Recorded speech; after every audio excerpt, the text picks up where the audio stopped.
we don't add it to the actual system itself, it just goes onto that same trunk, well, then it's just going to basically drop the percentage even lower on how much that one's getting to supply that one. You know what I'm saying?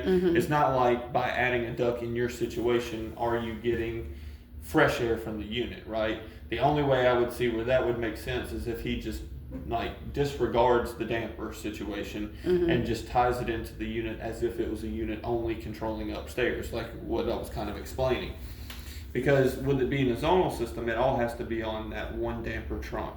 But if it wasn't a zonal system, obviously you would have a duct that was on that unit right there that was basically shooting straight to your room. You'd have a duct that was right there shooting straight to that room. You'd have a duct that was there shooting straight to that room.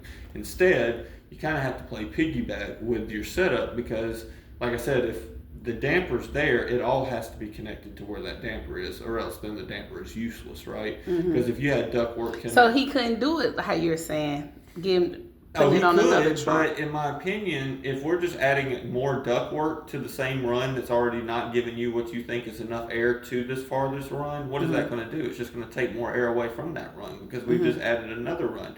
Now we're putting it in your same bedroom, but that's still not getting around the fact that it's still the last room to get the airflow. And you've got to imagine, and that's why the thermostat's in your room, if I'm honest with you, because at least then the unit's not going to shut off until the temperature satisfies on that thermostat In my room. in your room. And I think that's why they have it there instead of in the hallway. Because if you think about it like this, if air can only come out of that unit at one speed, right? And if it comes out of that duct and it starts running through the, through its normal route to get through the whole entire system, by the time you get, let's just call them percentages, by the time you get 100% airflow in your room, you've probably already gotten 200 to 300% of that airflow into these bedrooms because it's already blown out air, refilled, blown out air, refilled, blown out air, and you're still waiting for all the air to get all the way around to you. And all these rooms are taking the majority of that airflow from you before it ever gets to that bedroom. So mine needs to be on a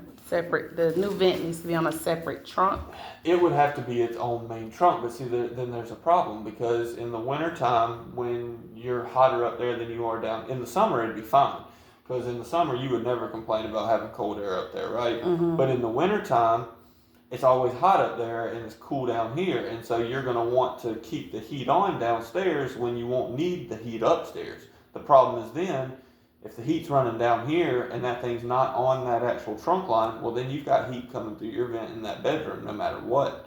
And so that's obviously going to be an issue because, like, if you just had one thermostat and it was down here and we set it to cooling right now, it's going to hit 67 down here. Like I said, I heard this one cycle, and I've heard it cycle on and cycle off a couple times while I've been here, while the upstairs is having to stay on and run.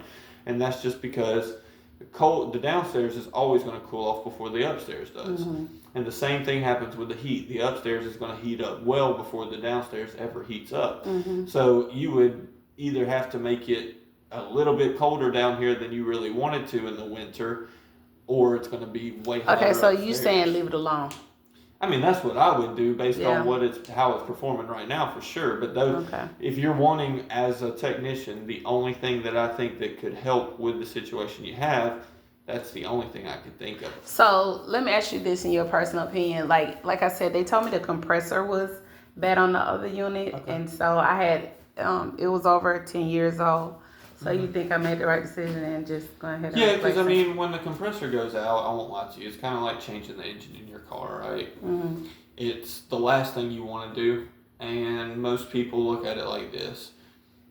One, that means if it was out for 10 years, you had no warranty on it, so you weren't going to get a cut in the price. Obviously, if you were going to get a cut on the price, that would push me towards doing the compressor swap over. But if it's out of warranty, you're really talking about, like, how much do they charge you for the whole system? Like right under 4,000. Yeah, I mean, a compressor through us is like $2,200. I mean, you would have been paying for more than half the unit almost with one thing that maybe gets you another 10 years, right? There's other components on that unit that can go bad.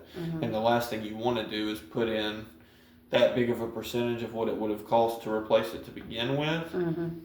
And then only get 3, 4, 5 years out of it. That to me is money wasted. So I mean, it's always the customer's decision. But when I run into an issue like that, we kind of have to sit down and discuss it. And at the end of the day, it comes down to what makes sense to you. Because don't get me wrong, there's people out here that'll have a 18-year-old vehicle and the engine or the transmission goes out and they replace that thing no matter what. Mm-hmm. Most people, they replace the whole entire car. They're not going to go through that. But like I said, I mean, I do think you made the right decision. The only thing that I kind of hate is because you got a new unit this year. It's got the new type of refrigerant in it. Nobody in our industry is fans of it. I don't know what that's obviously all government related, so I don't know what the heck they're doing with that. But we're just not happy with it because, I mean, this type of refrigerant is actually flammable, where we've never used a flammable refrigerant in the industry. The positive side to it is they're using, because it's flammable, they made all of the systems use less refrigerant than what the older ones use. So if you ever have a refrigerant leak, you'll never have to put in 4 or 5 pounds of Freon to get it back right. It'll always, I mean, like max, these things hold like 3-4 pounds, where some of the older units, God, they would hold 12-14 pounds. Okay. So that's a positive thing, but the negative thing to me is obviously, one, it's fresh on the market. We both know when they roll out new stuff, they always roll it out way too quick, and we'll see what happens. Obviously, going down the road, I wouldn't be shocked 3-4 years down the road they get forced to take that off the market if enough accidents happen with like accidents. Oh well, I'm not talking about houses. I'm talking about us. Oh, we have to torch those units in. So to have flammable refrigerant in a unit that we have to use torches on. Wow. To me, I mean, that's why we're as technicians, we're ticked off about it. Because it makes the job 100 times harder. Really? Oh yes, because there's tons of times when I've been doing this where Freon gets trapped in a unit. You'll be literally soldering it in, and out of nowhere it releases, and you start smelling it. It smells like tear gas and stuff coming out. If that ever happens with this, we're talking about basically the unit blowing up in front of your face type thing. So that's what scares us as technicians. And I mean, I just have to assume at some point someone's going to make a mistake with it. And if enough people make mistakes with it, they're going to have to pull it off the That's market. scary. It is, because it's kind of, they're saying it's not propane, but it's kind of like propane. The old refrigerant, even if it was flammable, as soon as it got released, it evaporated up. The problem with this refrigerant is it saturates and sits. Really? I don't know why I thought I got the old one. No, it's got the thing written on the unit with the sensor. I mean, don't be scared as a homeowner. They put all types of safeties and sensors in these things. If it ever smells Freon, it's basically going to shut the unit off instantly. But for us, it's an extra hassle. And definitely something that we're not happy that they did. But government's out of control when it comes to stuff like this and energy and savings and all that type of stuff. But yes, man, like I said, I mean, there are things that we could try to do, but they're all going to cost a lot of money, and I don't think that from what I'm seeing, I just don't think that it makes sense to me personally. But I mean, for sure, if you do think that you want to try to do something like that, by all means, give us a call. I mean, we could. Like I said, I mean, you could add another duct, but the truth is you already have a return in that room, so you have something that's pulling the heat out, which is better than a lot of the bedrooms won't even have return vents in there. I wouldn't do anything with it, but that's entirely up to you. Like I said, I'll type everything up and send it to you through that email, and we can just go from there depending on what you feel like you want to do with it. But outside of doing that, I really wouldn't know what else we could do to try to intensify the air. They do. I mean, I guess we could look into. I'll just say this: I've had terrible luck with these, but they do sell something that you can mount into the ductwork that will help force more air to a certain space. It's like an extra fan inside of the ductwork that would be pulling more air to that back room. I've put them in maybe 2 times in like the 10 years I've been doing this. I do remember one of the times the customer said it didn't do anything like what I wanted it to do, and ended up making us take it back out because he didn't want to pay for it type thing. So, I mean, I don't have high hopes in that, but that is another thing that I guess we could look at. What about cleaning my ducts? I know it's good to clean them, but it is good to clean them, but I want to say this.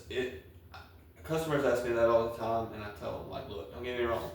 It's probably a good idea to clean your ducts. It's going to help with the allergies and everything else, dirt, debris that's in the house. But if you think that cleaning, if you think It's that not there's got- like dust in there to the point where it's blocking off airflow, I can Yeah, it's not promise doing you that. It's not doing that. Yeah. Customers have this idea in their head that if they get their ducts cleaned, that they're going to notice that the air's blowing out 100 times better than it ever was, and that's honestly never the case because. Yes, all that's really in there is the inside lining of that duct is going to be completely covered where I could probably stick a hand in there and rub it out. But it's not like it's blocking off the holes, if that makes sense. Yeah. I mean, that would do, I've never seen that in my life. Gotcha. I mean, it would take, some craziness to make something like that happen. Yeah. But, I mean, someone would probably have to literally, drop stuff into the vents to block it off like that, you know what I mean? And your vents are all in the ceiling. The only way I would see that happening is when people have them in the crawl space and have the floor grills. Oh yeah, A my lot of mom's times house like that. people This is will not accidentally have you pull them things off the floor and see all types of stuff in them from where it's dropped in. But yeah, I'll type all this up and email it on over to you. And like I said, there's a couple of things that we could look into. Me personally, I probably wouldn't, but like I said, if it's something that's really eating at you that badly, by all means, look at some of that stuff we're discussing. I definitely will put it in the notes and I'll get it all emailed over to you. Okay, cool. All right, thank you Yes, so much for your ma'am. help. No problem at Have a all. good Yes, one. ma'am. You too.